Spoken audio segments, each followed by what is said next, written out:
And hopefully our last board member will come here. So we call the meeting to order for the August 26th, 2021 Canal Recreation Park District Board of Directors.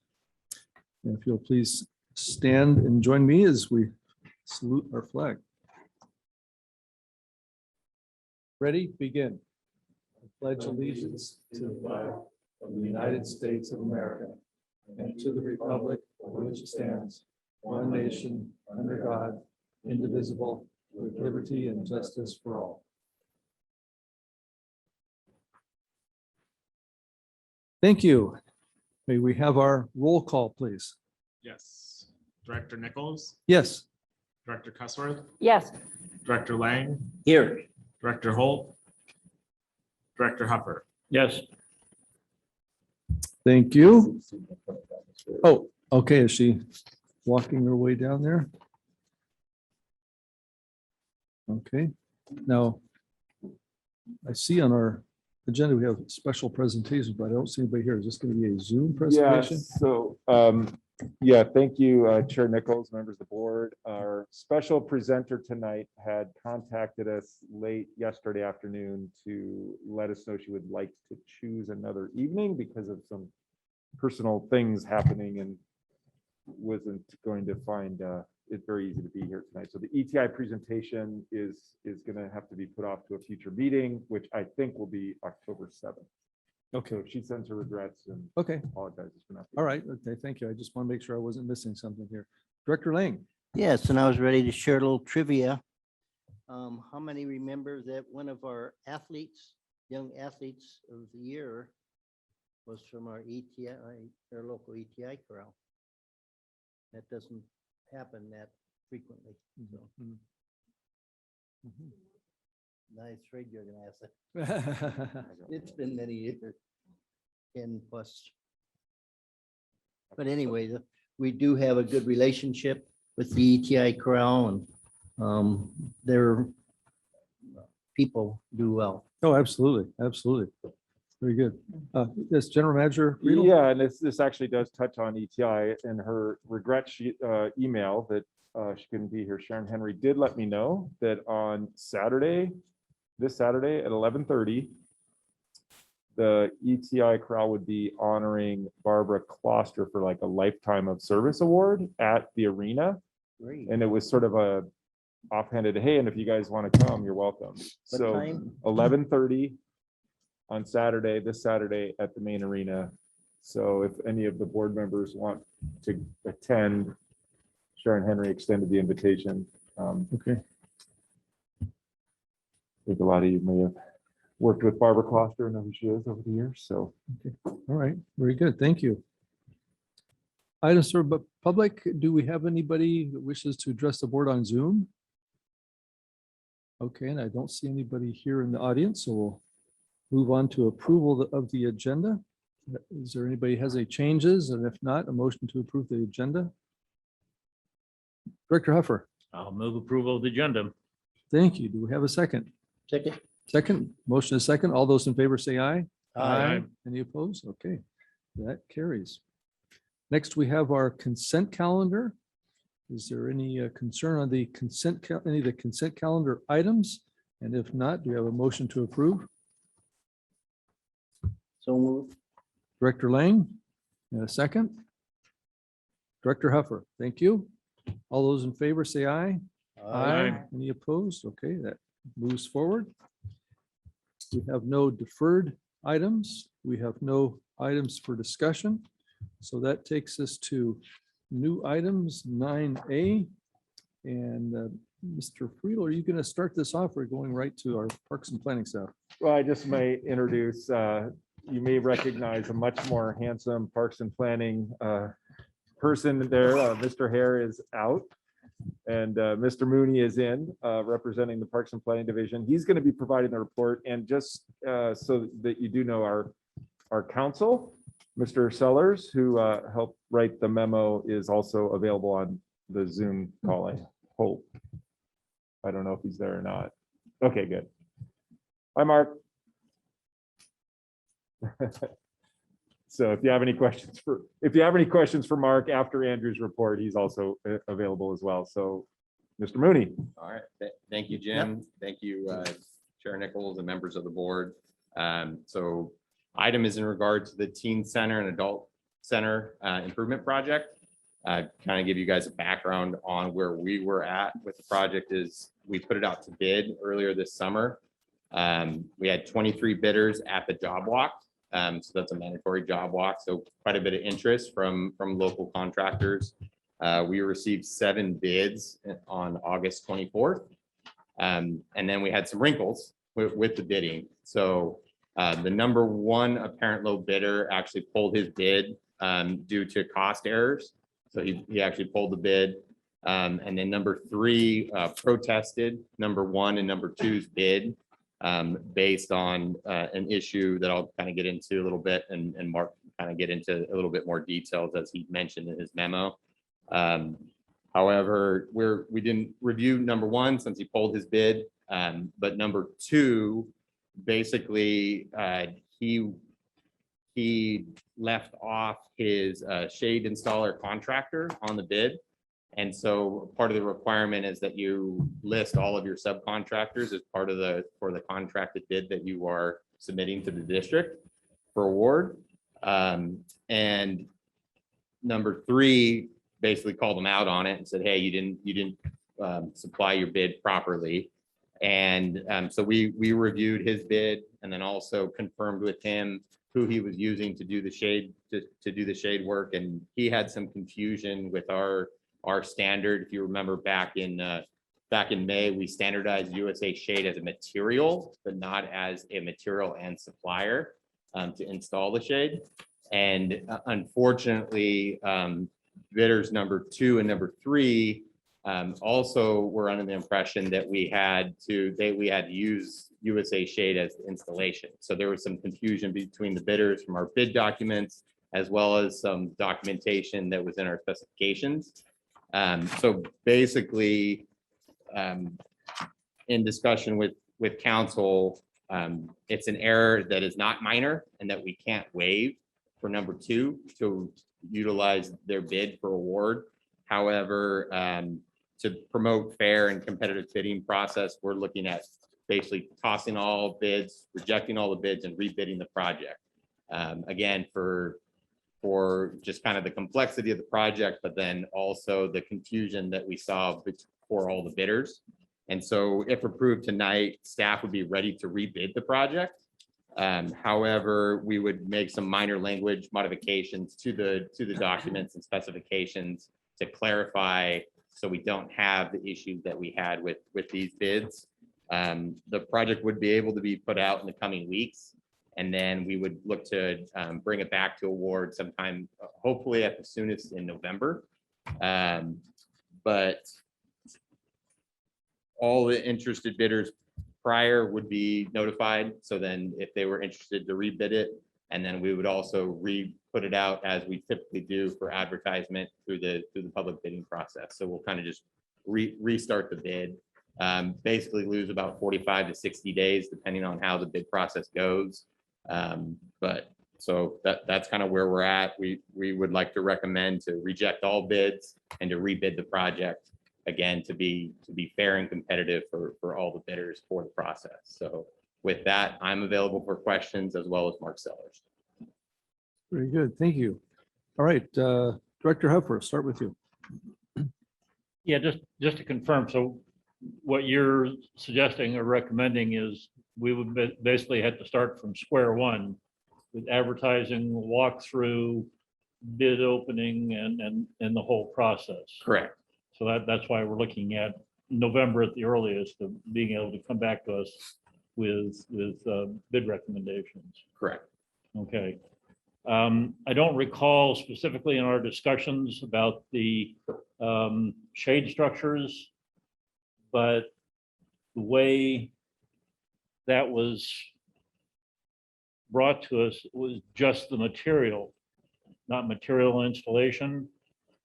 But in reading some of the materials in the presentation in the package, I had the impression that the company will not just provide materials, that it has to do the installation as well.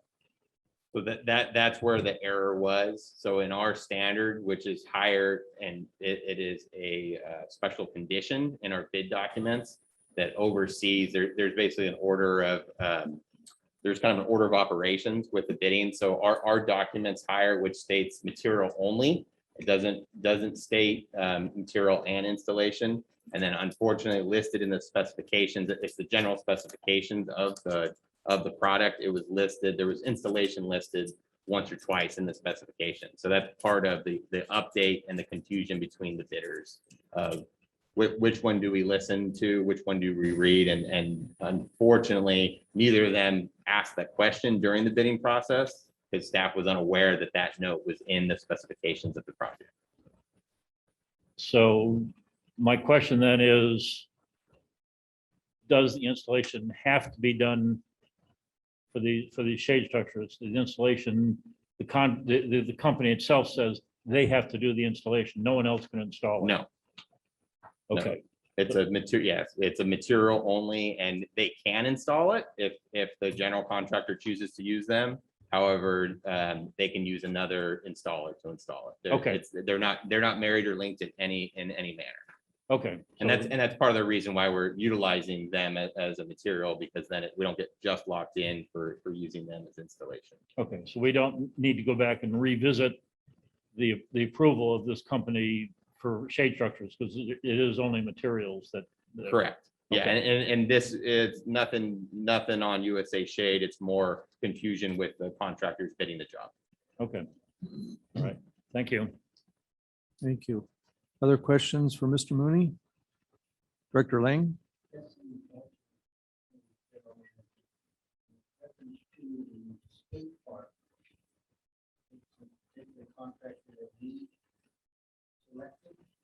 No, No. That was part of the bid. correct. There is a small skate park element as part of the teen center exterior scope of work. Right. There's a lot of material in that company. Correct. So because the number 3 bidder, Monet Construction, included that in their protest letter, we thought it was pertinent to include that in the packet since it was a legal matter of the bid protest. However, their documentation is more of kind of a marketing blurb of, hey, this is who we're using for the project. So Thinking back to skate park. You know, I'm not sure there were more than one contractor who built skate parks. I mean, it was a challenge. But this is a question I guess maybe Jim can answer, or you too. For our Sopwith Trails Neighborhood Park, Pump Park, who did we use? yeah, I believe top of my head, I think it was American Ramp Company is actually did the design, or sorry, implemented the design of it. However, we had a similar, or the lead architect that's working on the current skate park that you guys awarded back in July. For the design of that, it's the same designer for that. Okay.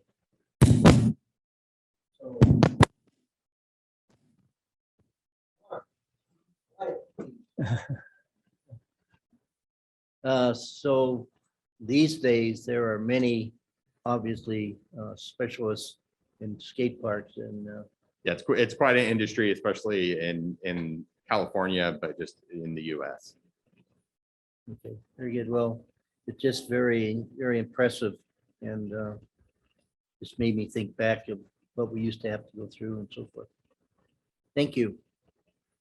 And I Yes. would support, you know, the idea of rebidding.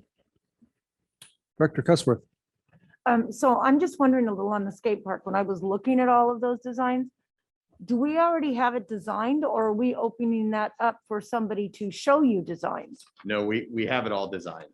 Okay, so they were just including that to say, we want to use this company to do your design. Correct. Okay, To implement the design. Yep. and so are you getting one contractor that's going to do the interior remodels and then the exterior remodels, and then they're hiring out a lot of subs to help them, I Correct. assume? Yeah. So the general will bid on the project with us, and then there'll be multiple subs depending on the trades that they need to implement as part of the project. And do you have any specific any specifications for the subcontractors, or are you okay with, I mean, you're very specific on your material for your shades, but are you also specific on the subcontractors, or is that, Yes. or can they use any subcontractors they want? No, we're specific, per just California contracting, they have to be licensed in the work they're doing. So there's rules and regulations on what work they're doing. General contractors A and B can use their own workforces. However, there's specialty trades that have to be utilized for certain types of work.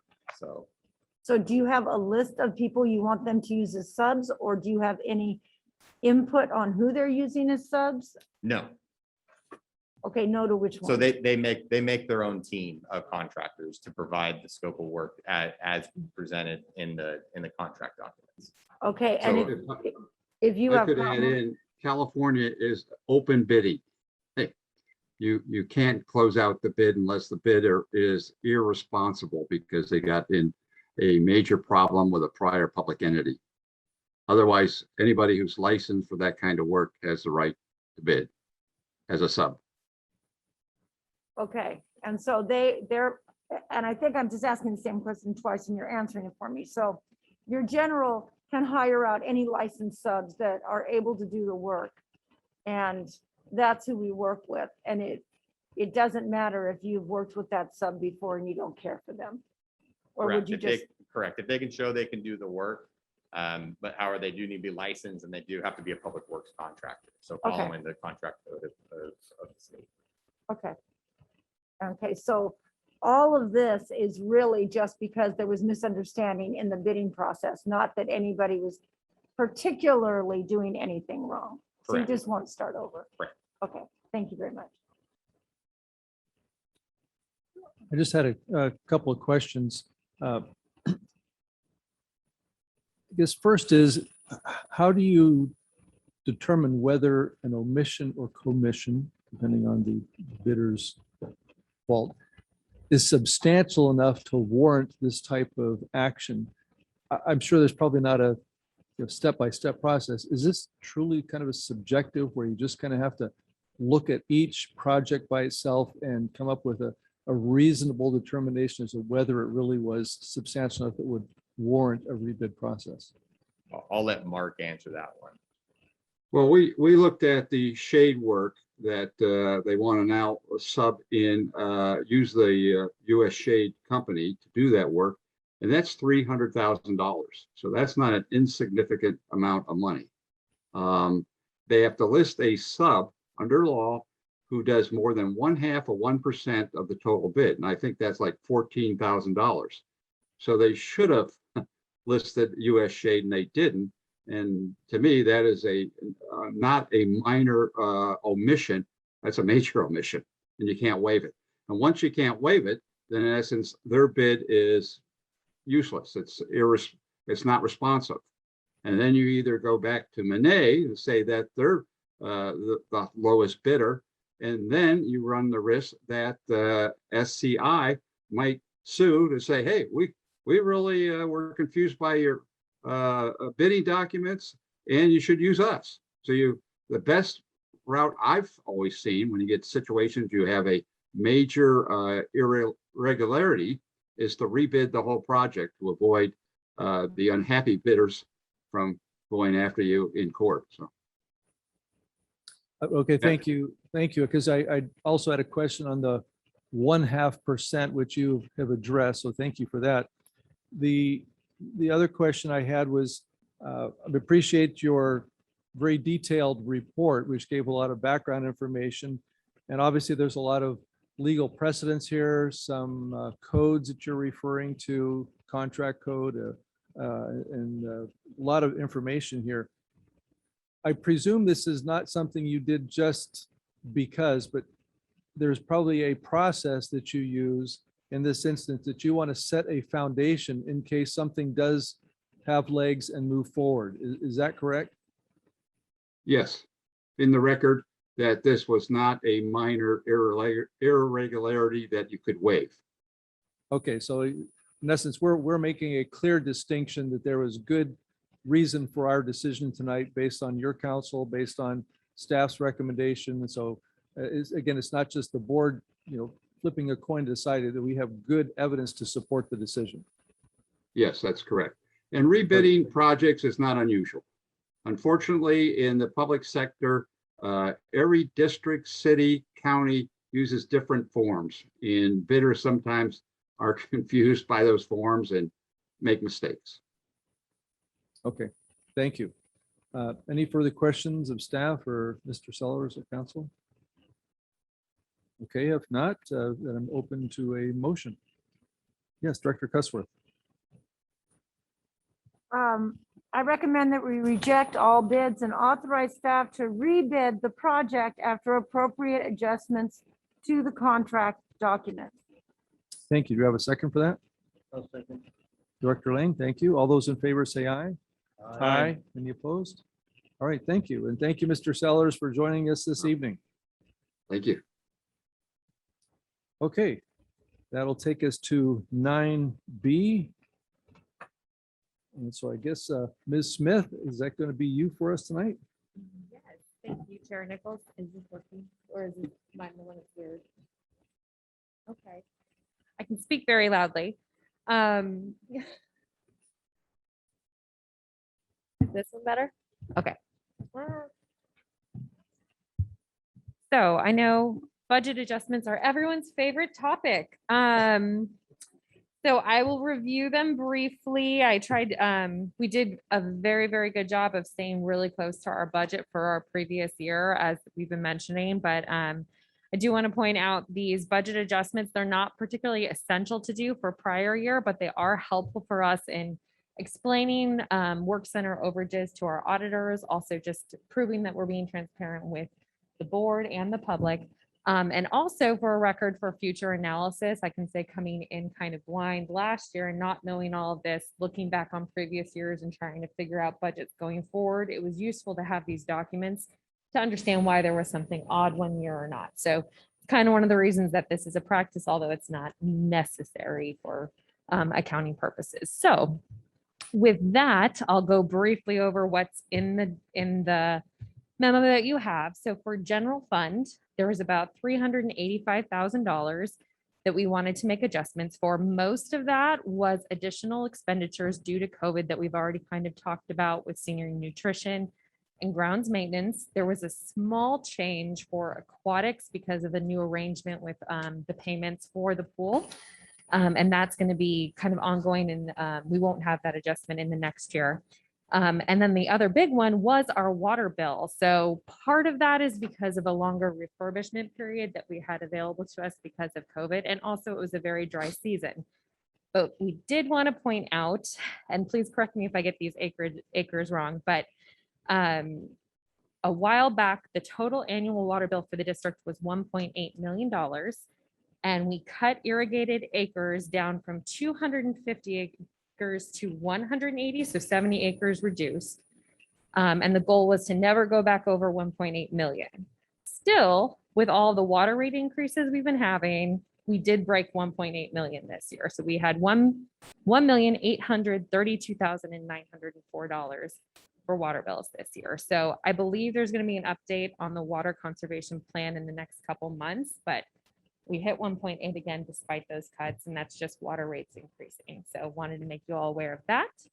And then our other funds was mostly Rancho Potrero. We got money sooner, so we started the project sooner, and that's why we needed the adjustment. So good news on that one.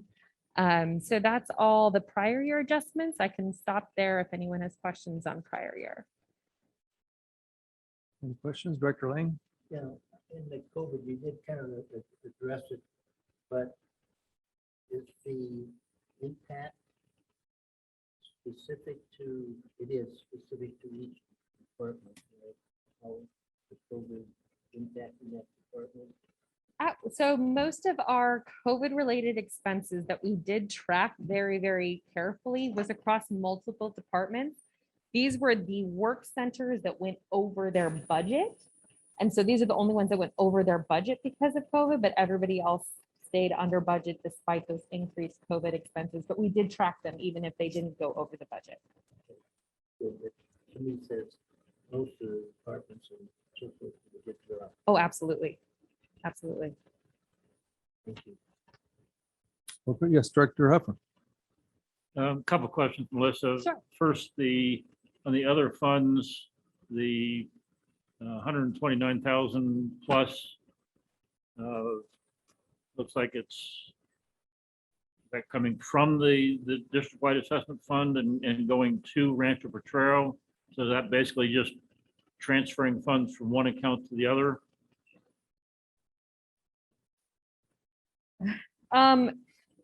We received the grant earlier in that fund, so yes, because we just got the grant earlier than July 1. So we weren't expecting that revenue to hit at that time, so that was the only change, but it wasn't moving between those funds. Is that making sense? Maybe I'm not understanding your question.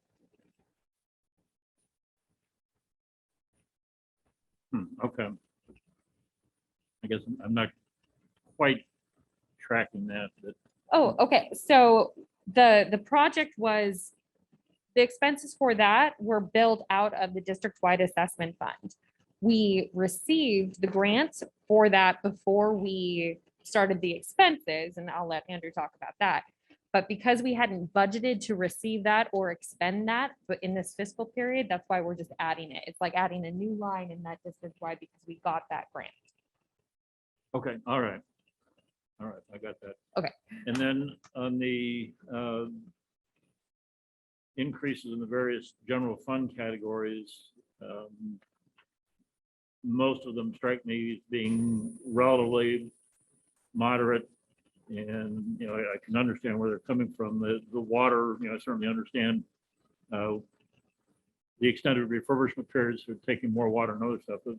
And maybe Andrew could address this, but seems like a fairly substantial increase in grounds maintenance, an additional 144,000 costs related to COVID-19. And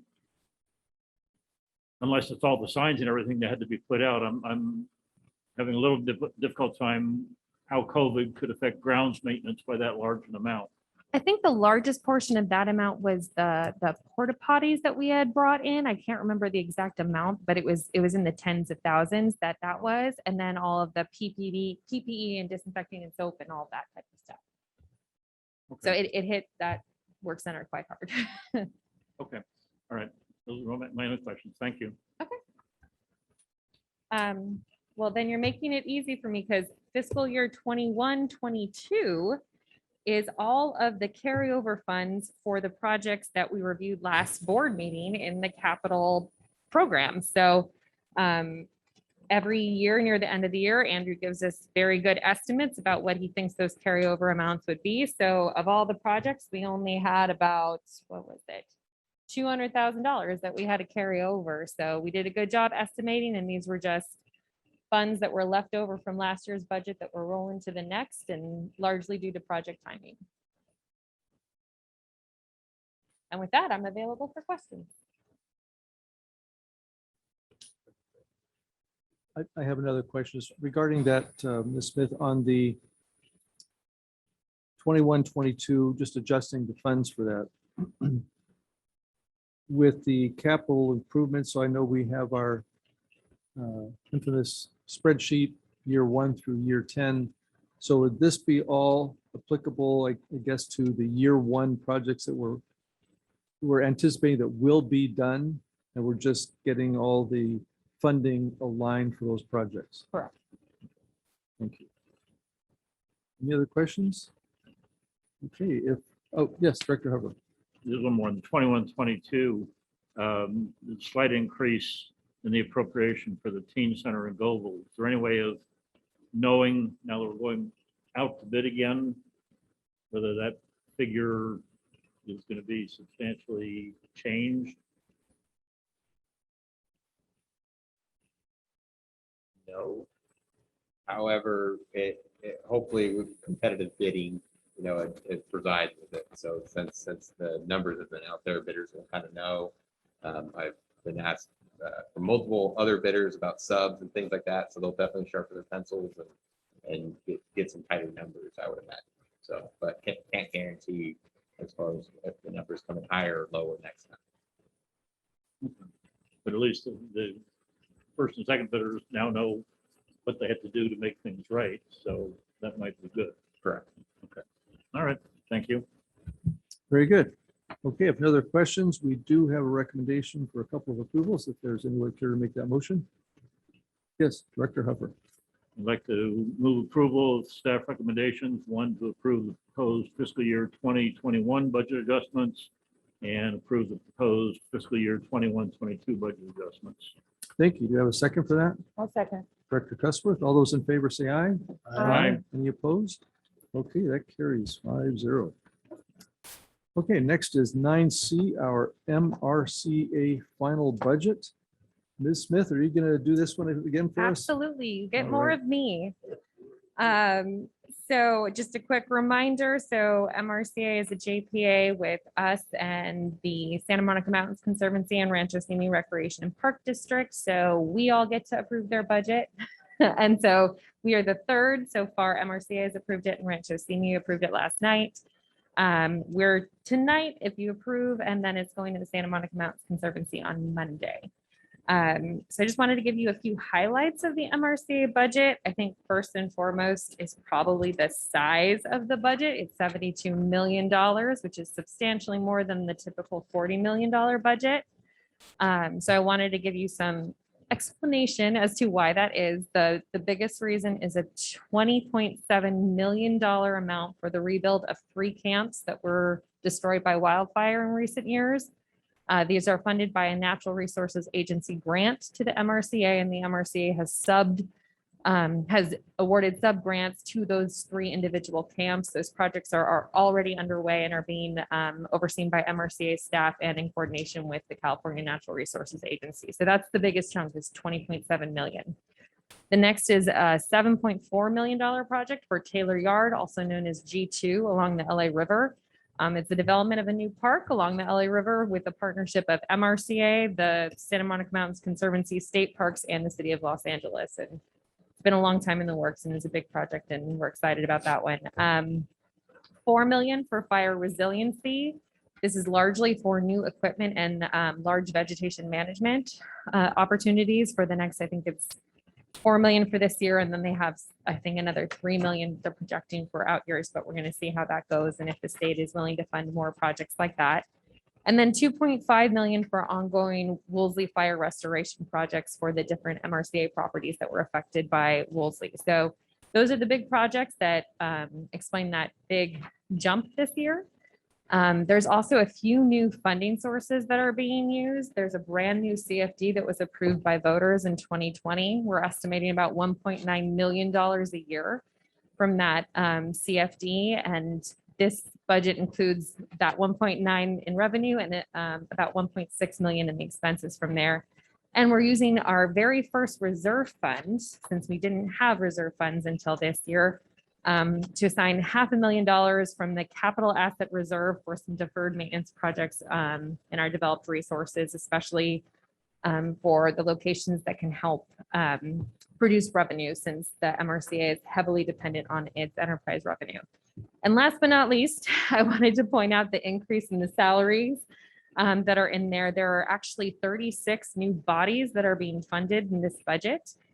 16 of those are vacant positions, largely due to COVID, and so we're filling 16. 10 of those are seasonal hires to expand the fire crew as part of that large fire resiliency grant that I mentioned before, and then 10 completely new positions on top of that. So 36 in total, but 10 are the new positions for those large projects that I mentioned before. So that's my MRCA budget in a nutshell, and I am happy to answer any questions. Thank you. Yes, Director Lang. Just a comment. Melissa was mentioning the project along the LA River, and she used the term yard. And that refers to the old railroad yard. If anybody is familiar with Southern California going down Los Angeles to the east of the river, you see all for years and years, mile plus long railroad cars, engines and so forth. So that's what was there prior to our taking it over with the other entities to build a magnificent park. Very good. Any questions regarding, yes, Director Cuthbert? Okay, so this is probably explained. So one thing with that new park, so is, what's it gonna look like? Like, what is this park like? You said it's going along the LA River.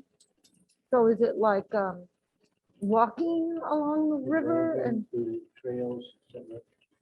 The final design is not approved yet.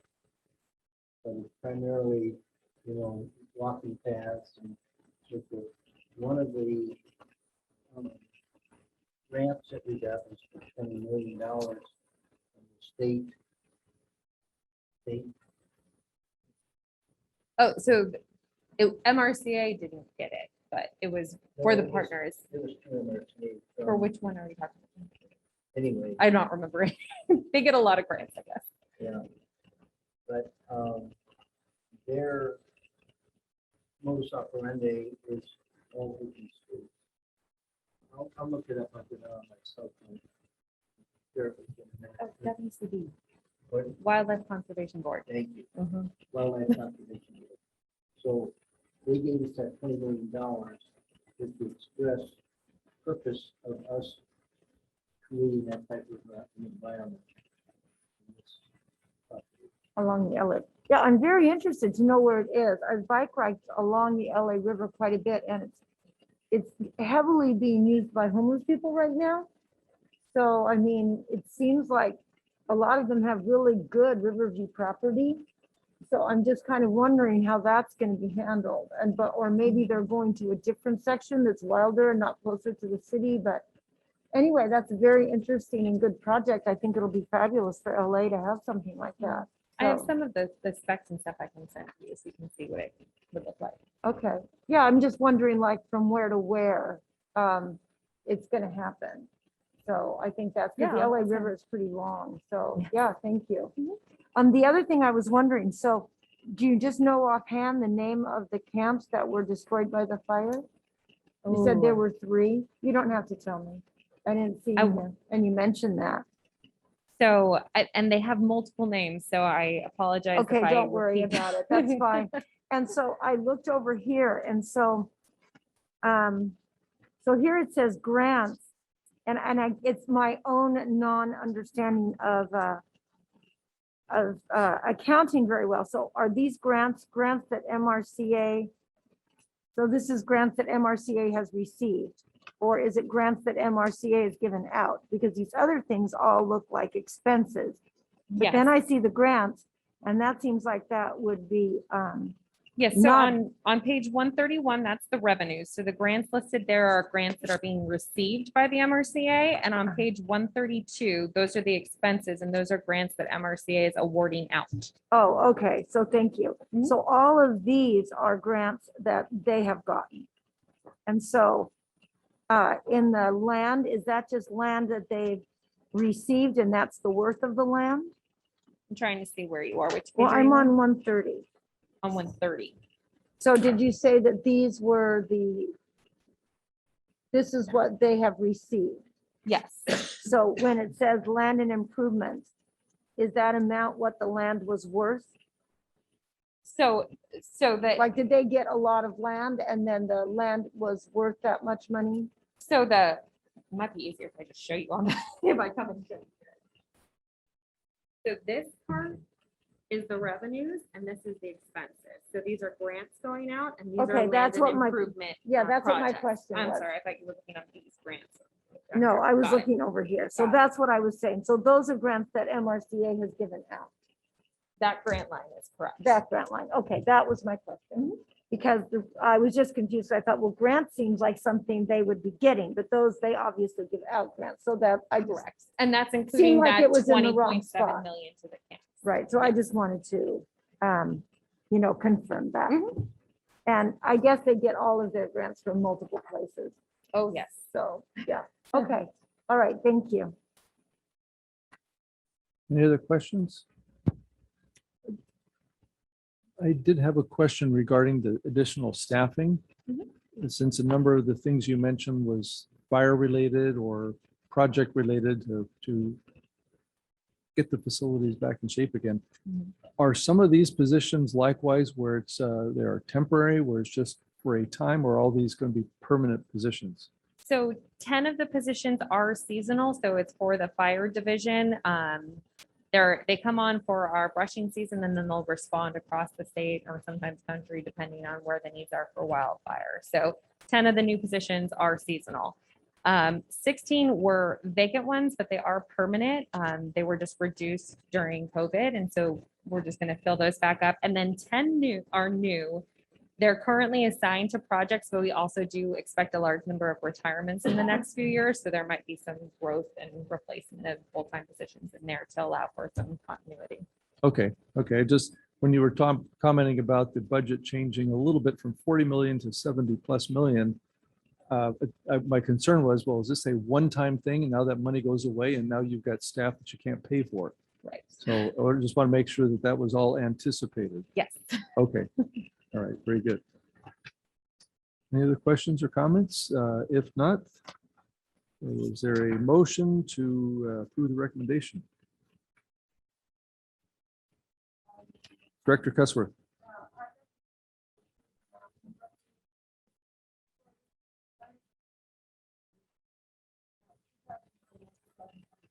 Thank you. And do we have a second for that? Right, Director Holt. Thank you. All right, all those in favor say aye. Aye. Any opposed? Okay, thank you. That motion carries. Okay, next we go to item 9D. We have, let's see, is this going to be Mr. Friedel? Finally, their general manager gets one, or is this back to Mr.? No? This is IT. This is under Melissa. She's got money and IT. and Okay, HR. I was just trying to give you an opportunity to. All right, Well, Ms. you know, Smith. you've heard enough from me, so that's why I brought Mr. Segedy to come and talk to you on this one. So I'll push it over to him. Very good. Thank you. Okay, good evening. Good evening, everybody. Good evening, board members, Chair Nichols. Thank you. I wanted to take this opportunity to give you a brief overview of IT and paint a picture which will hopefully support the staff recommendation that's before you. So let me start off by saying, what a year. Oh my gosh, so much stuff going on. If I had to sum up our IT operations for the last year and a half, if this has been going on, it's been flexibility, adaptability, and providing support for our staff. We have the COVID response, which put an unprecedented demand for IT resources on us, from remote capabilities to infrastructure, to training, to technical support. All of a sudden, we have employees that are working all over home, different offices, different sites, different facilities, and they all need information from us. So we had to provide that to them. Of course, we also had meetings and conferencing changed for. Sorry, I have control. I'm just talking away and not. Sorry, guys. Okay, we also have meetings and conferencing. We're now in the Zoom era. Everything changed. We used to meet in conference rooms down the hall. We used to meet in the hallways. Now, all of a sudden, we started meeting virtually. And it was far more than just Zoom. Through this pandemic, we've been doing a lot of usage of Microsoft Teams, which has enabled collaboration, convenience, and quicker response times for all of our staff to talk to one another and to communicate. And of course, our board meetings, which are now fully live in the cloud. People can watch from the comfort of their home. They can interact with us live. We had Mr. Sellers here virtually. So it's really been a tremendous asset to the district, I think, and to our public as well. And of course, we also have our website, which encompasses reservations and registration as well, which continue to be critical tools for getting information out. And especially during the pandemic, it was even more important to get that information. And the website was absolutely critical to getting information to our patrons and even to our staff and to just anyone who needed that information. And of course, we've always been improving the internal and external aspects of the website. So our biggest concern, the thing that keeps me up at night is security, of course. And so we are constantly deploying, monitoring, and improving our security. We have multiple layers of defense between firewalls, Office 365. We have several other products that we use for antivirus, workstation updating, things like that. And, just this graph just is just one brief, snapshot of the thousands of spam messages that we deal with on a daily basis. That's like on a daily count. And you can see it's quite extensive. And even our board members know you guys are getting those phishing emails. It's relentless. And it's a constant struggle for us to, secure that. And then also, we're also working on intrusion prevention as well to keep the bad guys out of our network. The other side of that is backups. So as you can see in this chart or this graph, this table, this shows you all the data that we have, which is a tremendous amount of data. We have well over 2 terabytes of data that we manage in IT now, and it's growing daily. And so the mantra for backups is redundancy, redundancy, redundancy, redundancy. What I've done is implemented multiple layers of backup from within our Microsoft Office 365 platform. We also have a secondary backup system, which is known as spanning. And then we have physical archives and both on-site and off-site backups on top of that. So if something goes missing, odds are I can find it for you, which is good. And it's a good thing. And that's just going to continue to grow as we go. Okay, so looking to the future, basically, mobility and virtual technology is here to stay. And so, but because of that, it's added an additional layer of complexity to our IT infrastructure, because now, staff have used these tools. They've been able to, get the data that they want from wherever almost. And so now they want to continue to be able to do that. And so that's created a new layer of complexity for us that we have to manage now. We're also constantly working to improve our communications and information availability. So some of the areas that we're focusing on is emergency communications. Over the years, dealing with the various crises that we've had, I've kind of been watching and observing how staff get information, especially in a really critical time. And so we're looking at ways to improve that ability to get information to people, for people to communicate, so that we have staff know what's going on. Our staff are where they need to be, or staff are ready to respond to help in a crisis. We're continuing to streamline our communications to make things easier for people to use the technology. And then hand in hand with that is also training, providing the training and the skill set for all of our staff to be able to do what they need to do to do their job better and more efficiently. And of course, let's not forget about transparency, which is also something that is, maybe taken a little bit of a backseat with this whole pandemic, but it's also a critical thing that we want to be a transparent agency to our public.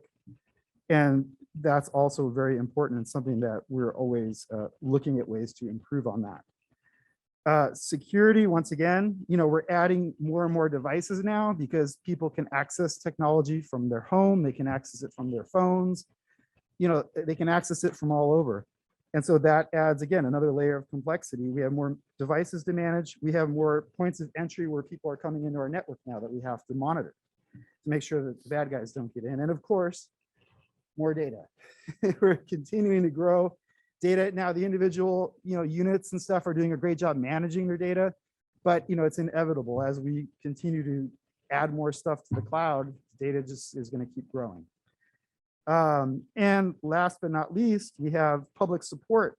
So, there's a lot of things that are kind of falling outside of our traditional in-house IT role that we're providing more and more of on a, ongoing basis.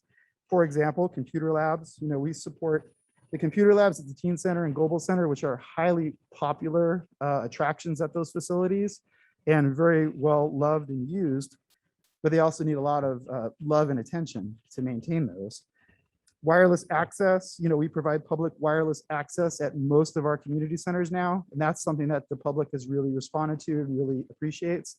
And I see that continuing to grow as the years go on.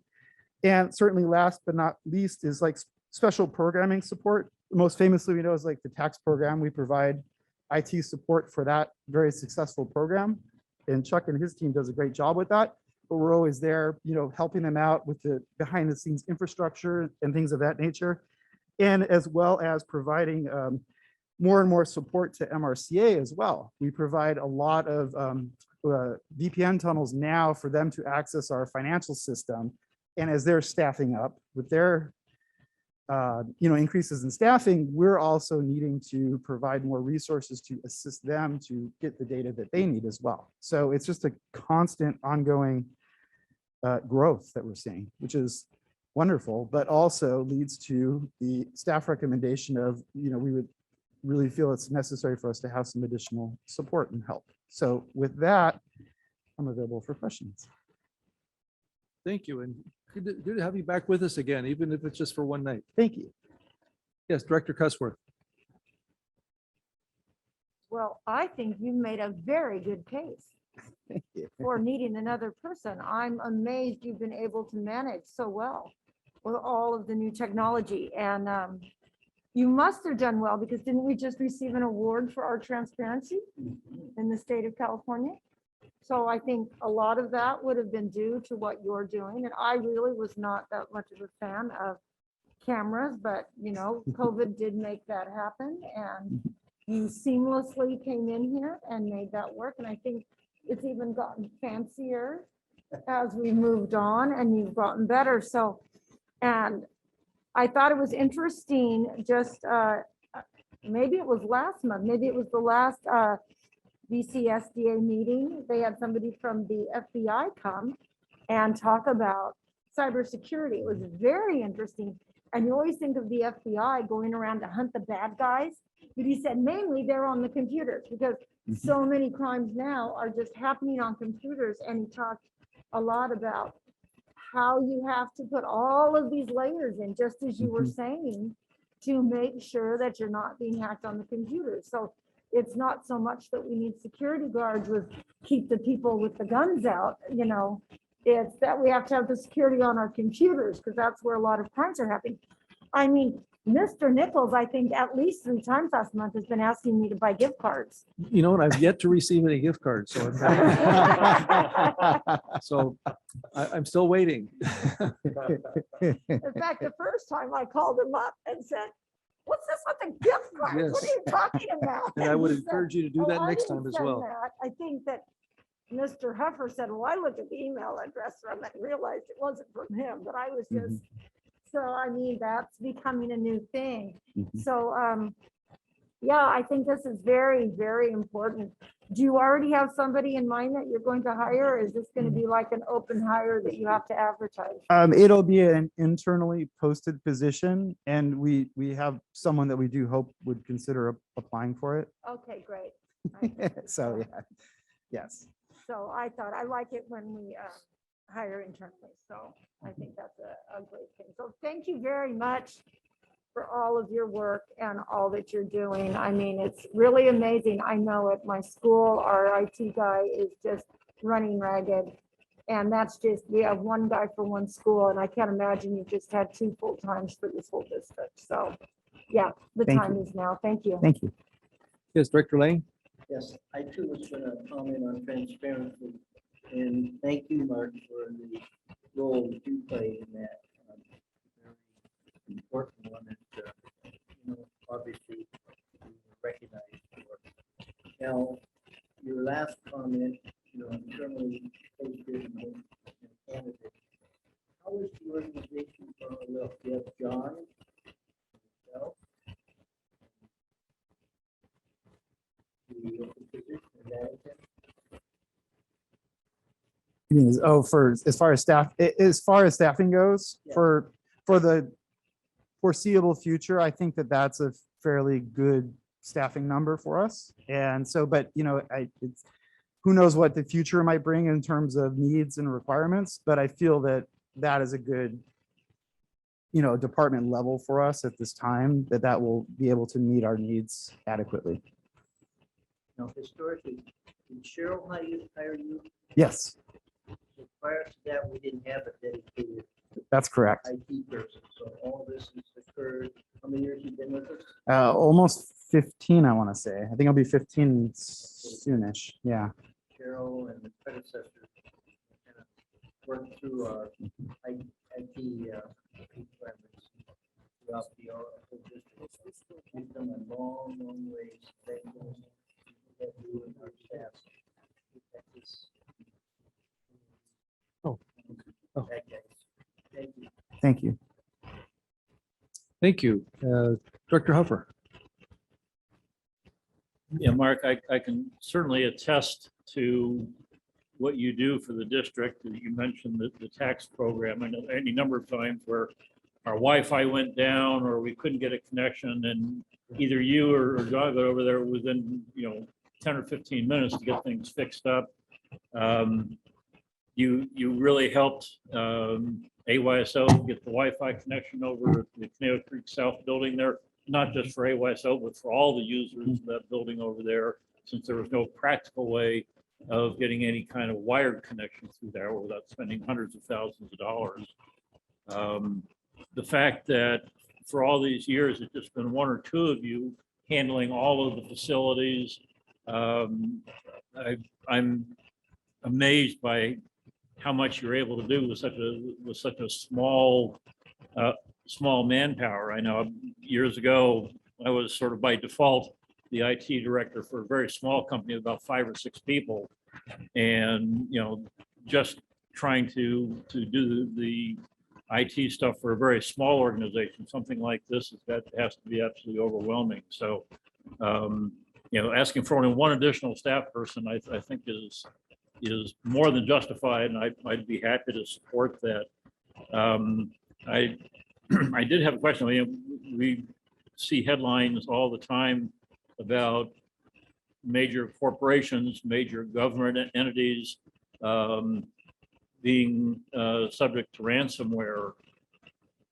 I'm hoping or assuming that we have mechanisms in place, hardware and software, to combat that as much as possible.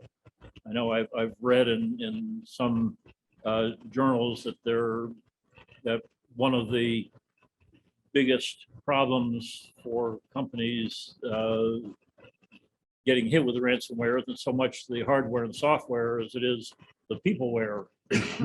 And training all the staff, full and part-time, to not do something stupid like opening up an email with an attachment or something like that. Do we have some kind of ongoing training for all the staff so that they don't do something stupid like that? That's a great question. So yes, we try to train. I send out emails to staff, like notifying them. Or I've kind of, I don't want to say I've trained, but I've kind of trained our staff to like come with us with suspicious emails, anything that looks weird. You're not Like sure. an email from Yeah, like Doug's chair famous who's emails. either trying to sell us something or Right. Yeah, and Gift that's cards, always, cards. if there's any doubt, this is I've kind of tried to train staff, like, come to us. That's what we're here for. We'll be happy to look at it, to give you our 2 cents, and also educate them on how to spot, like you spotted it, because you can tell, by reading who's it from. Well, it's not from a CRPD account, so obviously this is, spam. But to talks to the crypto side of it, we also, part of our backup strategy is we have multiple layers that I was speaking about. So within Office 365, which is where most of our data resides, we have protections in there against this crypto. But even if Andrew clicks on a bad link, sorry, Andrew, and the Parks Drive is encrypted on our SharePoint, on our 365 cloud, this is where the standing backup solution comes in. So that's an entirely separate offline backup system, and it's a continuously running backup, but it has its own firewall, so that even if the Parks Drive gets encrypted and they want us to pay, $10,000 or $1 million or whatever, we can say, no, we're good, thank you, and restore from the spanning backup to the Office 365. So we do have multiple layers of that defense. And it's the same for offline stuff that we don't have in the cloud, like a lot of our photographs and stuff, because it's just way too much data to have in the cloud. We have that offline, but we have that also segmented into different compartments and silos, so that if one gets encrypted, we can restore from another backup. So it's layers of, it's like an onion. IT is like an onion these days. It's layers upon layers of security to to help protect us. Thank you. Very good. Any other questions? If not, I've got a couple of quick questions. I want to know what your solution is to reinvigorating water cooler conversations. I know it's a rhetorical question, but I've noticed that a lot where, Zoom is, okay, it's a substitute for conferences. May not be ideal, but at least you can still have your conferences. But it's those water cooler conversations where so much office activity happens around the water cooler informally. And that's been missing. And again, I just throw that out there for laugh, because I know that's a large part of what's missed when you have remote workers is those hallway conversations just don't take place, which is sad, but that's kind of the way things are at. When you mention offsite archives, are those just servers somewhere else, or is that like paper boxes in a storeroom somewhere? Or maybe both? Actually, that's a great question. So it is actually both. So from the IT side, it's servers and other locations. So like, for example, our financial system, because that's a critical system, and that's actually a hosted system. So we don't even host it in-house anymore. We just provide the connections to it, but that's in 2 redundant data centers in 2 different parts of the country. And they're constantly back and forth. So if, this Southwest goes down, we can still do payroll. I can fly Melissa out to Colorado on a laptop and she can pay everybody or pay our bills. So that's part of from the IT side. But I know like the finance side, like paper documents are still very much a thing for legal reasons and whatnot. And so they actually have a lot of their files stored in a storage bin offsite somewhere. Yeah. And something else that I want to question, this is not to prompt a certain direction or anything, but just more curious. When you have an organization this size and just a handful of people, when do you decide to outsource either some segment of what you do? Because you say, we really need somebody with that specific expertise, and we might be able to get there, but we really need somebody that's dialed in on that. Do you have that already in place, or what do you foresee as maybe something like that occurring, and how do you deal with that? Definitely. So a lot of the partnerships that we engage with strategically for like our vendors and stuff provide, they're kind of like our tech support. So our Office 365, for example, is not with Microsoft, it's with a company called SureWeb. And that company provides, they're like my tech support. So when we have an issue that we can't solve, we get on the phone and we call them, and they have they're a platinum certified Microsoft partner.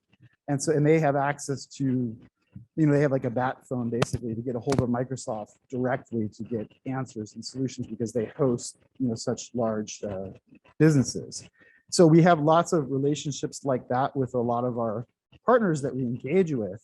But also, it is, and over the years, we have also, there's been times when, for example, when we were setting up the connection between Mrca and CRPD for our financial system, we didn't have the technical expertise in-house. And so we went out and found partners that we could engage with that was able to provide us. It was very complicated programming to program these routes to make this work.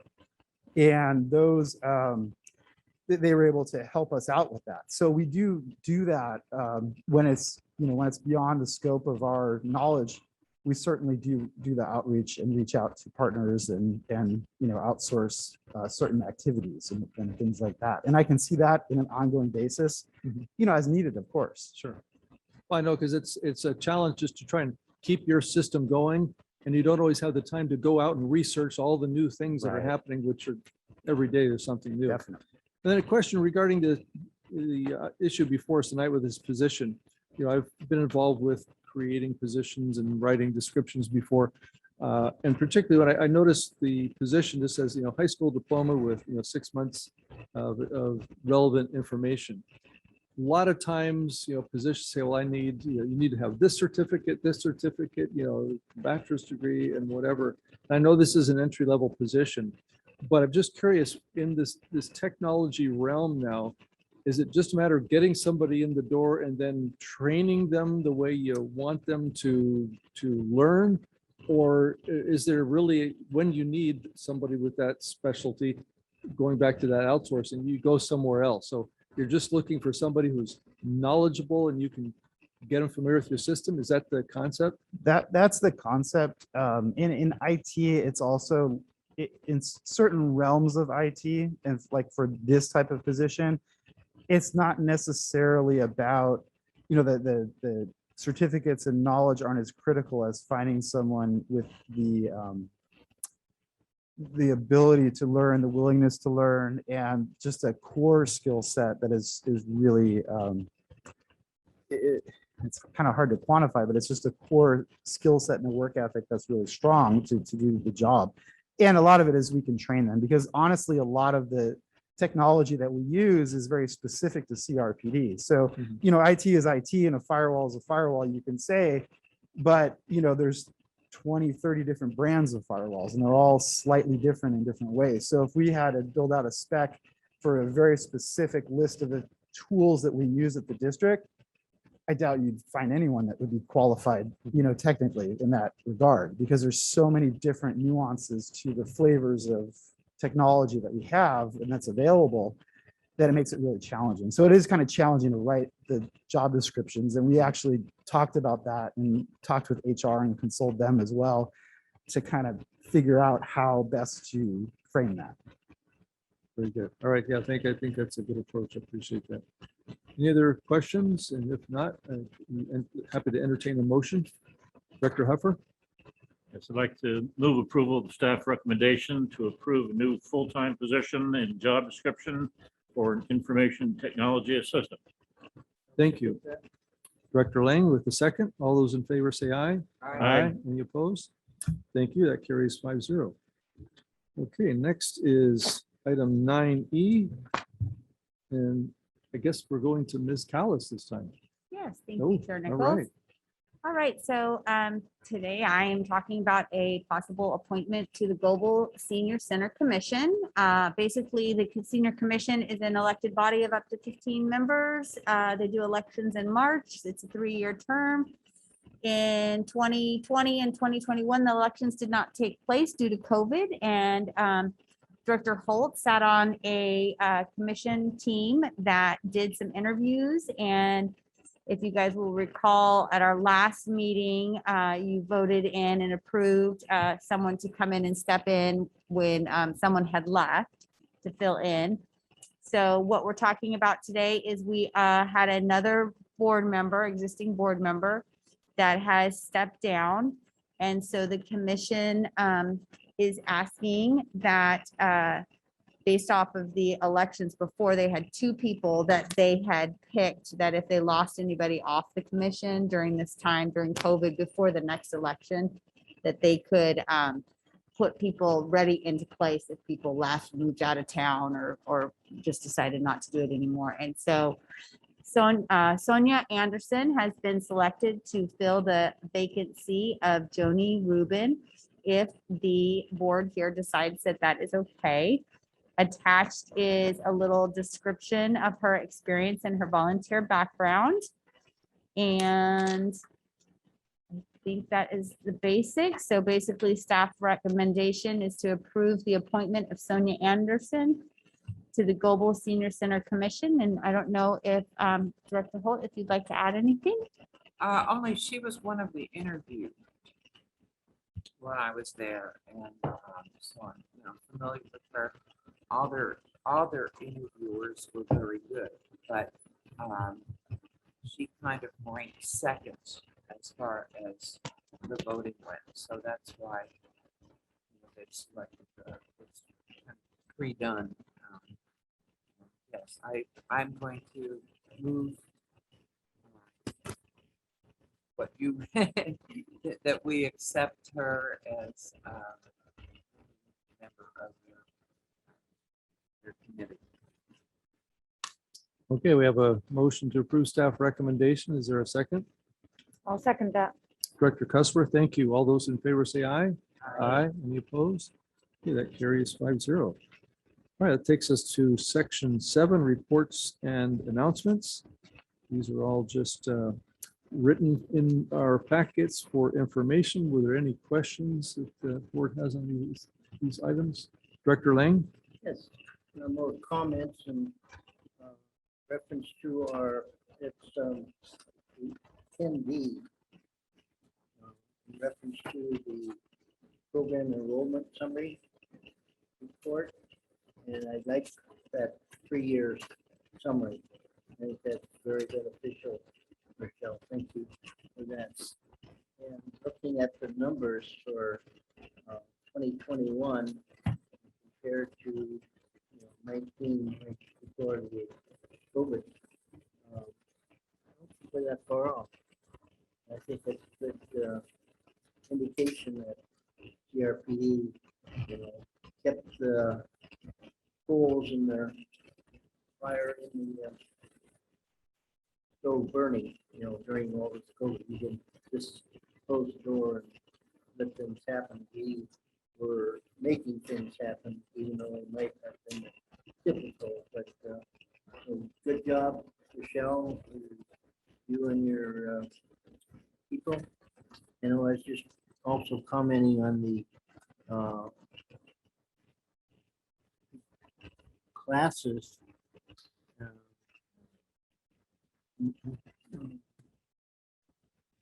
I'm sorry, classes for 2021.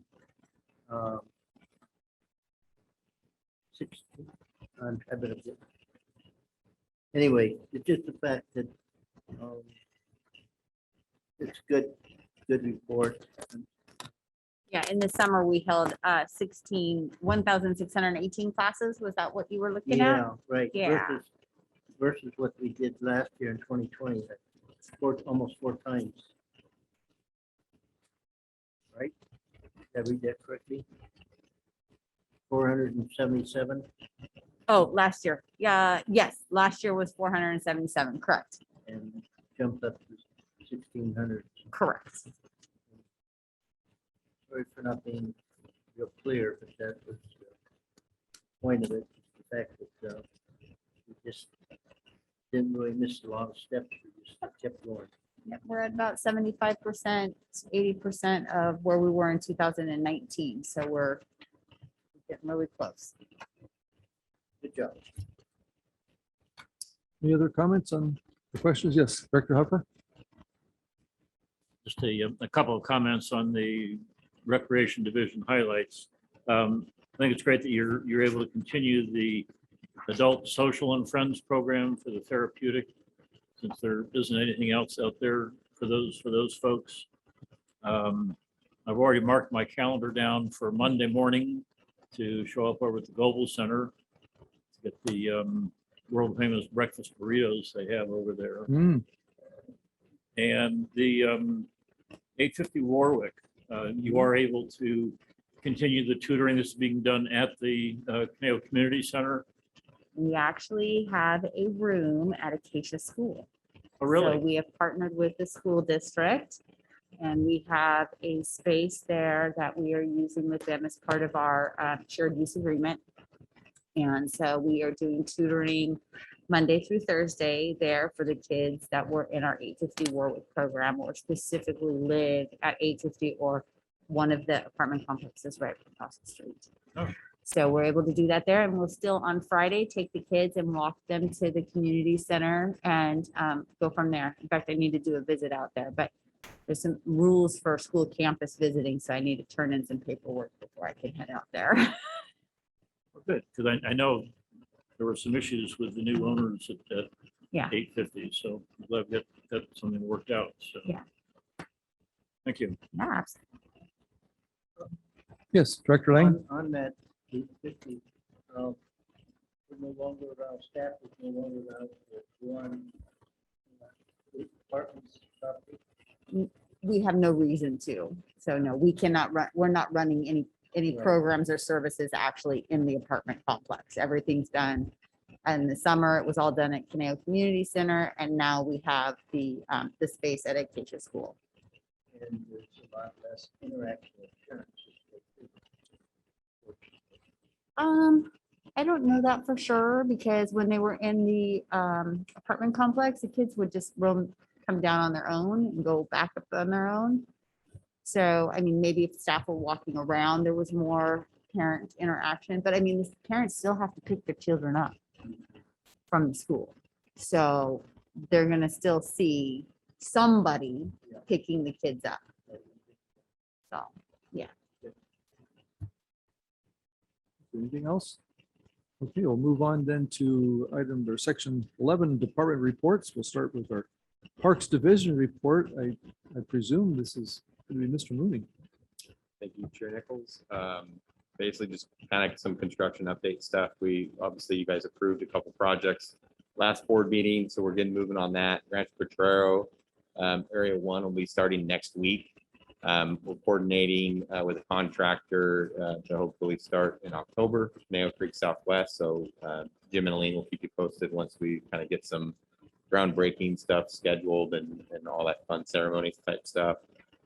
Dog Park is moving along. We still have a few more weeks of construction out there, but we're hoping to sometime in October to be open that. And we're looking to plan a ribbon cutting ceremony for that. As well as playgrounds. Part of COVID, there's been a lot of delay with steel and manufactured goods specifically, but so our playgrounds were ordered back in August, and we're hoping to start the next couple months with the 4 playgrounds that you guys approved back in July. So we'll get some construction going quite a bit in the next few months here. So with that, I'm available for questions. Thank you. Any questions for Mr. Mooney? Okay, thank you. We'll move on to our Recreation Division report. Ms. Callis. all right, thank you, Chair Nichols. So a couple of things. I did some pictures, which Gabby's gonna pull up for us, but you guys did get in on your table a pretty colorful form, which thank James for taking all our chaos that's in our management brains and putting it in a very easy form to read that's color coded, and including the enrollment reports that you saw in my report. That's all him plugging numbers together and putting it together for me. But we have a couple of pictures, and while that's pulling up, just so you know, we did have fall registration start, and last time I looked at the numbers, we were about 20% ahead of 2019. So we'll see how it stays. It might just mean they registered early, so we'll see how it stays as it goes through the registration system or months, but that is going on.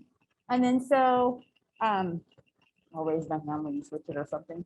So just a great month, a couple weeks has gone on. You guys, many of you were there. We had lots of awards that we won. Just in case you didn't see these pictures on social media or something to that effect. And next. Saw him. So congratulations to our great leader and all of our board for all of the work and how you guys support us out in the field. We really appreciate it. And then we had our very last concert, which you all attended and was great. Next, Kyle Jory said some really nice, kind words about us and just kind of our struggles that we've had. I thought it was really nice. Just a couple of pictures, and I just liked that one. That's what it's all about, right? Yeah, just having fun. And as you could see, everyone was just enjoying, and we had some great food trucks at that one. And then I don't know if you guys noticed, but you know, we have the text to give donation sign that's up there. We've got a few this year, not too many. Our mines, it made a decent amount of money for us to help with next year. You may have seen it on social media today. But we, Charlene just put up a thing today reminding people that the concerts were here, and if there's an ability to donate to help keep them, you know, supported for next year, that is something that people can do. And that's, then the teen center had their back to school party for middle schoolers. And, you know, even before COVID, our dances and stuff are kind of going down. We're trying to figure out how to rejuvenate, and we really are hopeful that everything that's going to be coming out at the teen center is going to help with that rejuvenation. The Sarah called me the next day and said 275 kids showed up to this party, and they had a great time. So there was just a couple, that was really fun. I got to remember that next time, but they had a good time. And then we had voting. So the Global Center was a voting location. I don't know if any of you guys voted there, did your mail-in ballots, but Monday, this was the line. Tuesday, the line was all the way down.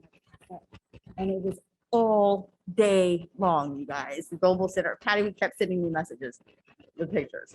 So it was great to see everybody out and voting. So that was really good. But and it's great that as a community, we are able to offer the space. So go ahead. The cafe is open again. So as breakfast is going to be served to the general public, we have been serving the senior nutrition program. Attendance has been a little lower. I think there's still some fear about coming out and eating socially together, but the facility is big enough that people can get their food and go out on the back patio or go to a different area and stuff like that. So that we're starting to see them come back.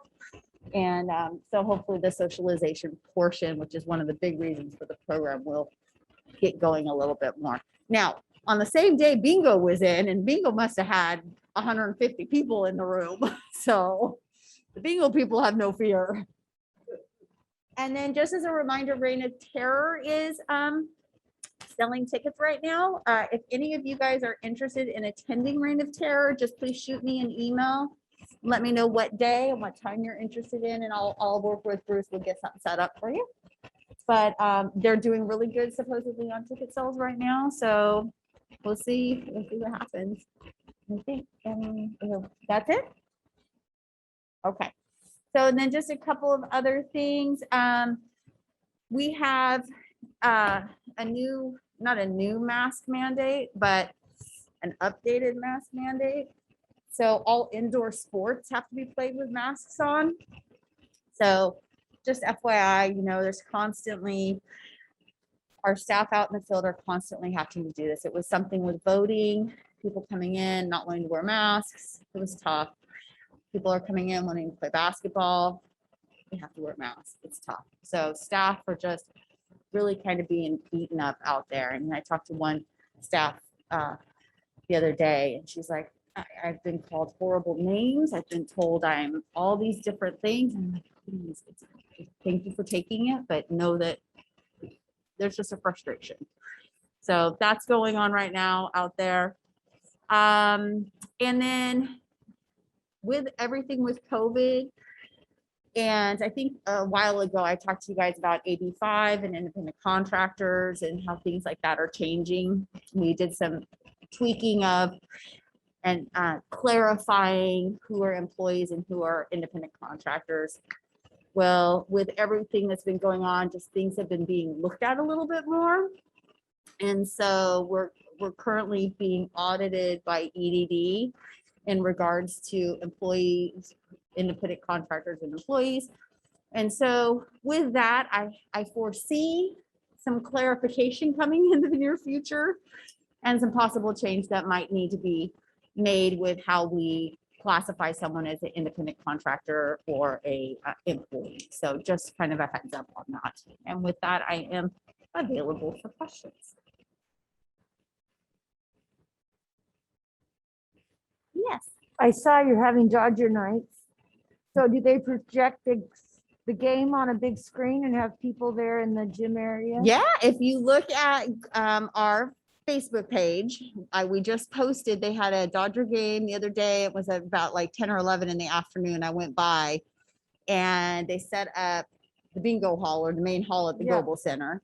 And it's on a huge screen. And Patty, of course, doesn't throw a party half anything. So there's hot dogs and corn dogs and popcorn and nachos with cheese, and everybody's sitting at their table and it's decorated. And yeah, there's some really cute pictures from the last one. It's fun. So if you want to just go hang out and have some fun and watch a game.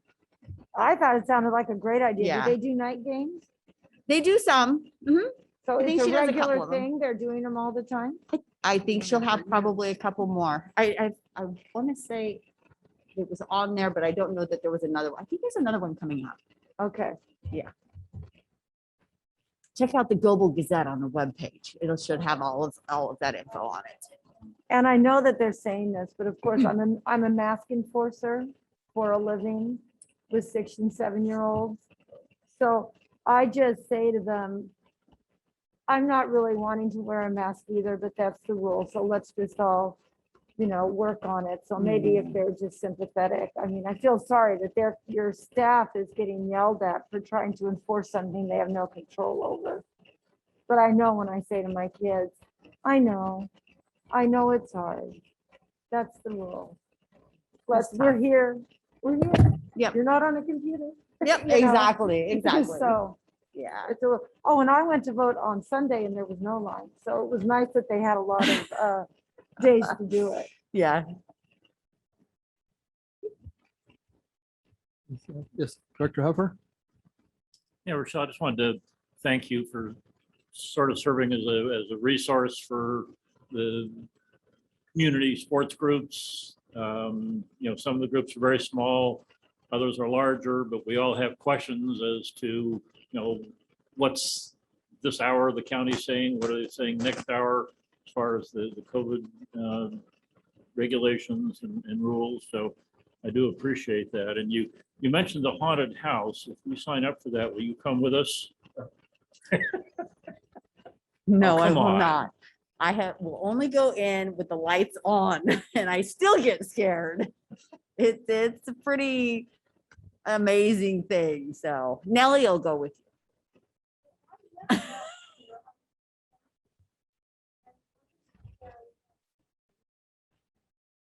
Yeah. I'll have nightmares. Couple comments. I did go over to the Global Teen Center to vote on Tuesday and couldn't find a place to park. Place was packed. Fortunately, I had a mail-in ballot that I could just stuff. And I said, "Oh, go to the front of the line." So as I sneak past, oh my gosh, where is the end of the line? I mean, it was like all the way down there. And I told the folks at the counter, I said, "Yeah, there's no place to park." He says, "Well, yeah, you put voting with bingo and you get no parking." Okay, have to plan that better next time. And then the other thing, I stopped by the Jan's Mall the other day to drop a mail off at the post office, walked by the Reign of Terror, it says, opening up September 24th, but then also made a big circle and went around axe throwing. And I just was wondering if that's the next big thing that the Park District's doing now that we've got archery up and going. Yeah.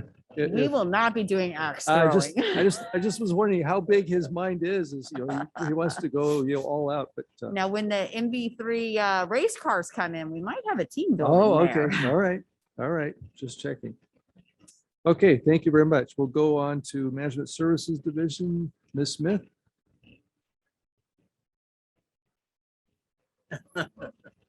Okay, well, I presume we don't have any, so we'll just keep moving on. So, Mr. General Manager, we'll give you a chance to finally tell us Can I about what's going on. Get back into it. Thank you, Chair Nichols, members of the board. I was gone essentially for the last 2 weeks. One week with you all up in Monterey, which was fantastic, and I'm really proud of the district and how we did. And then, of course, I was out doing my little checking out other open space areas, so seeing what they have that we don't. So a lot more really tall rocks. But while I was gone, lots of good things continued to happen, and the trains all ran on time. So I wanted to specifically thank Rochelle for jumping in and acting as general Yes. manager. She did a Thank great you. job. I'm not sure, was that your debut or no? Have you done it before?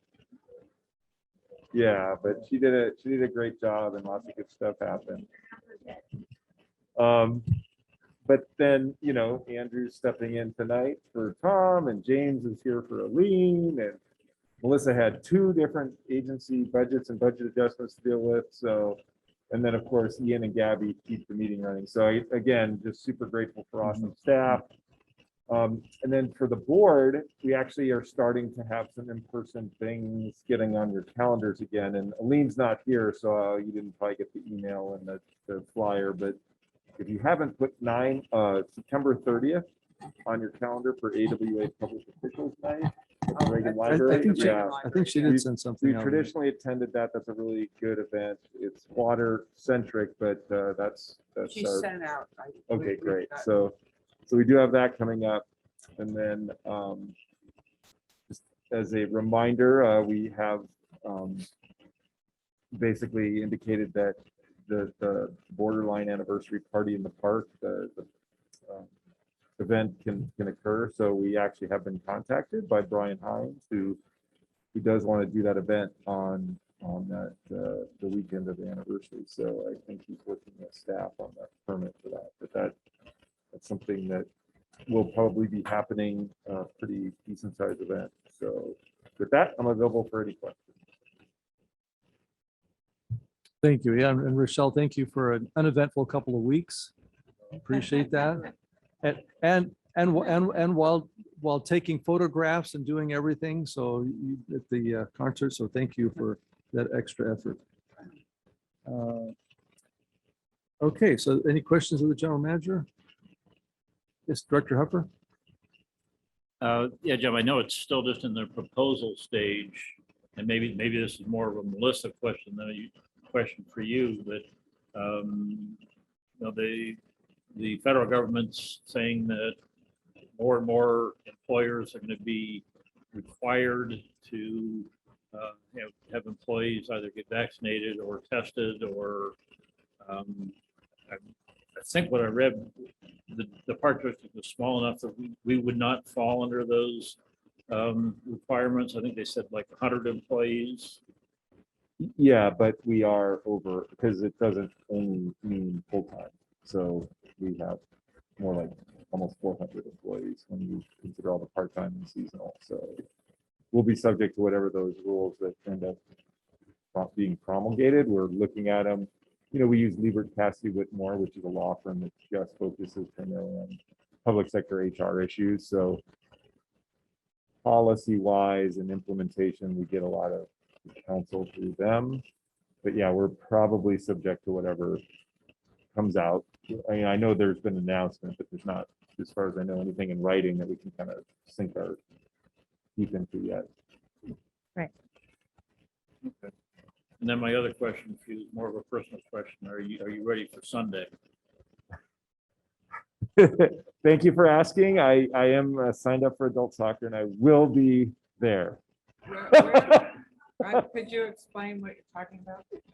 He checks it rep. AYSO has an adult soccer league, and he's played for years and years. My goal, I did accomplish it. I managed to sign myself up as the referee on your game. So, Okay.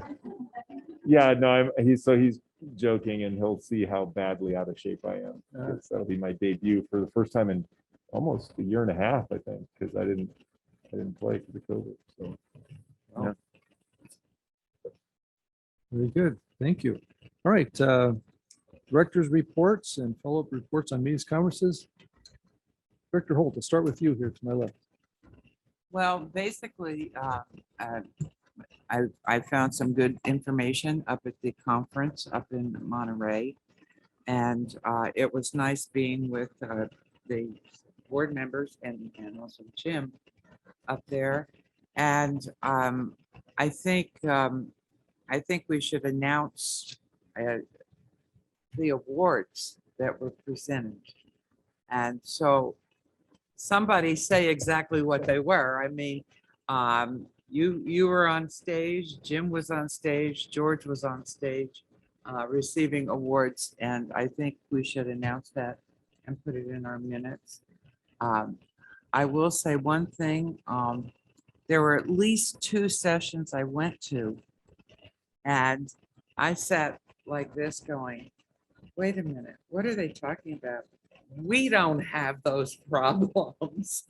And I really mean it, you know, and you'd have people complaining about their general manager or complaining about this, that, or the other thing. And I say, what, we don't have those. And I meant it, you know, I didn't tell anybody. I mean, I just was thinking it, but it was worthwhile. So anyway, why don't you tell what the awards were specifically? I know what they are, but whether I have the right verbiage. I'll have to defer that to somebody who threw it on me as a surprise, and I didn't even know that we were getting one. Well, first of all, Jim's award was very special. Yes. That was very personal. Yeah. Do you have those So I handy? do actually. I do Yes. know the 3. So yes, our district should be very proud, and this board should be very proud of all the work it's done over the past year. And we were recognized by the California Special Districts Association, which is a statewide association of over 1,000 special districts up and down the state of California. We this year at the conference, Mrca Park District received the District Transparency Certificate of Excellence, which really is we've kind of shorthand called the Transparency Certificate, which means we went through a very long checklist of a variety of things. And the neat way that they score or evaluate whether you've met all of the check boxes is they don't do all the work. They ask the district to go to the editor of the local newspaper and the president of the local chamber of commerce and sit down with them and go through all that stuff, which is what we did. So I specifically thank Kyle Jory from the Acorn and Danielle Borgia from the chamber for sitting down with us and going through that checklist. So they verified to the SBA that we in fact did all of those things, which was cool.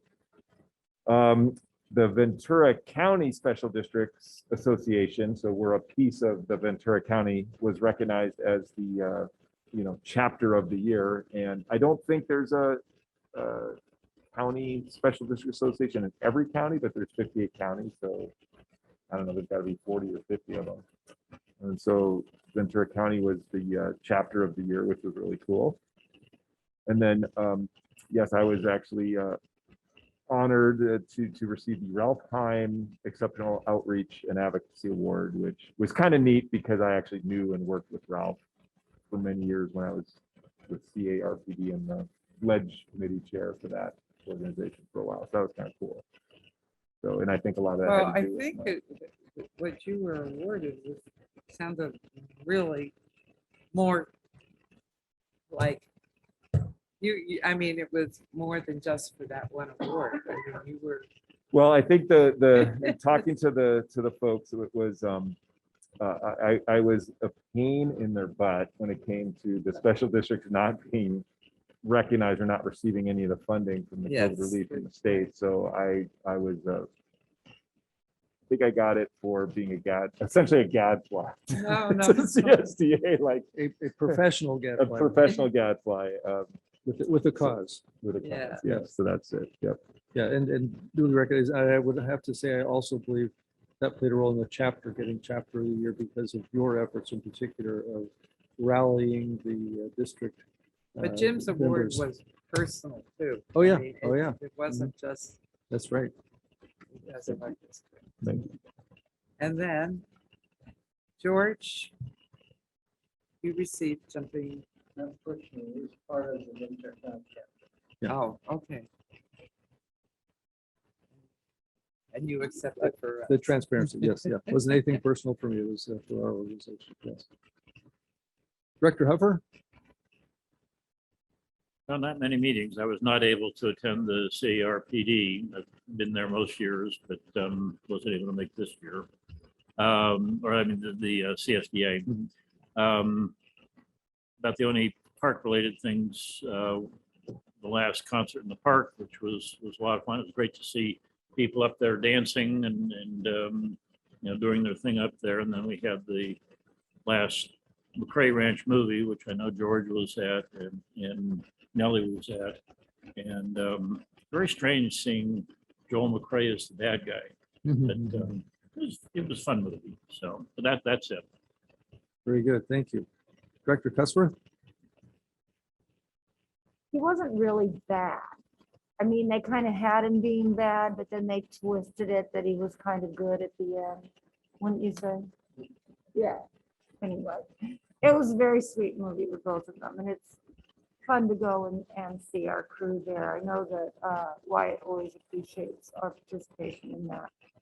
And this isn't like an official duty, but I got to have coffee with George because I guessed the Monterey scene or the Santa Cruz scene.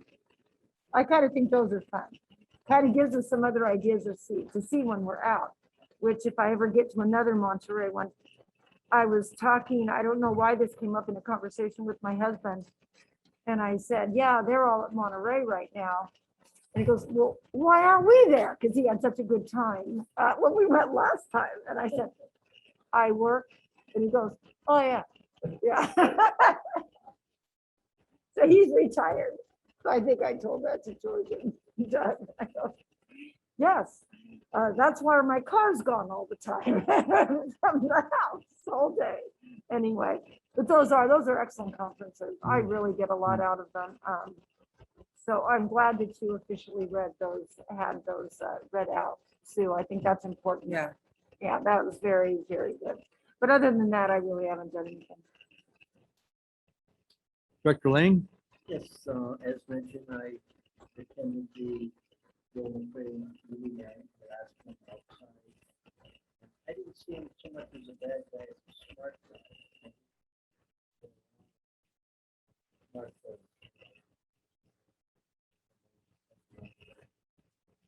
And it's such a great, not too many parks have, able to have that type of historical ongoing events. We're very, very fortunate. Various museums, art society, et cetera. And I was going to ask about the attendance. Obviously, Europe.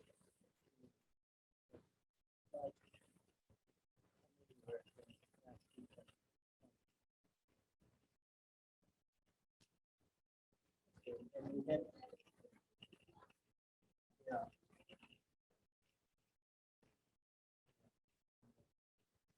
Lots of little kids.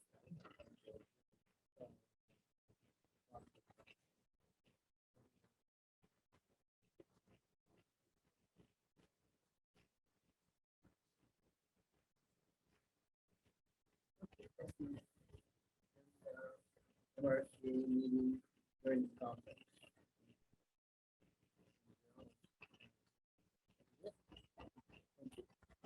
Thank you. I too attended the CSDA conference in Monterey and the concert in the park. And also I had a CARPD Board of Directors meeting and a Costco Board of Directors meeting. So I had a handful of activities. And then, as I mentioned, I stopped by the Global Center to vote, and then I walked over to the Teen Center. Well, I'm here, might as well check in with the staff over there. And the place was buzzing with kids in the gym and around the place, and talked with Jay, and Dan was there too, and Sarah. And they mentioned about the dance that they had, and it seemed to go quite well. And they said they're just glad to see kids there. They're enjoying themselves. They're interacting. They're having fun. You know, there's maybe not quite the way that it's always been, but it's feeling a lot better than it was. So they were very encouraged to see how the kids are doing. And you know, Dan was talking about his work with the kids in the school and said that they're just kind of ramping up. He's just now contacting the counselors and kind of get that whole thing going. But he's still got his bike program going and everything's kind of working its way through. So they all seem to be pretty upbeat, which was good. I was a little, probably a little concerned that, the teen center with no teens is just a center, and without teens there, they're just kind of, waiting for something to happen. So they seem to be doing well. And the kids certainly, at least the ones I was watching, were doing well as well. And just since I didn't take a picture to show off everybody, I've actually lots of pictures, but I was sending pictures of the harbor seals on the rock to my grandkids, things like that. But a little, I like to learn about history. Of course, just outside of the facility there is the Monterey State Park, which is State Park #1 in the California history. And I was reading one of the little plaques there, and then I went up to the Presidio, and there's a little monument there to Commodore Sloat.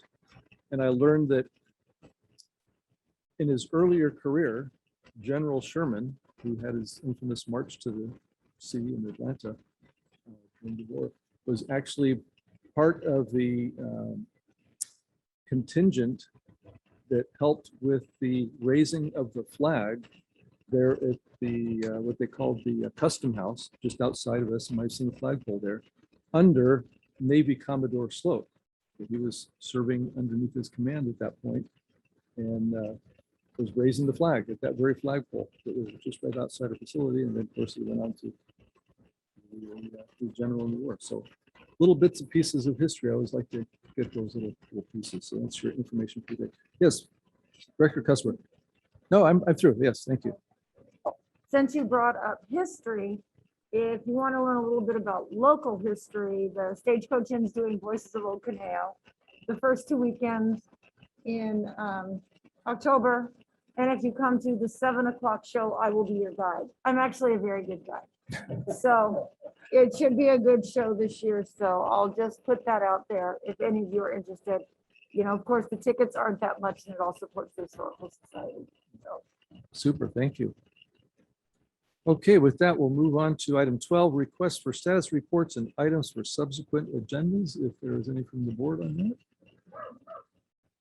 Seeing none, we'll move to items from the public. Ms. Gabby, do we have anybody waiting?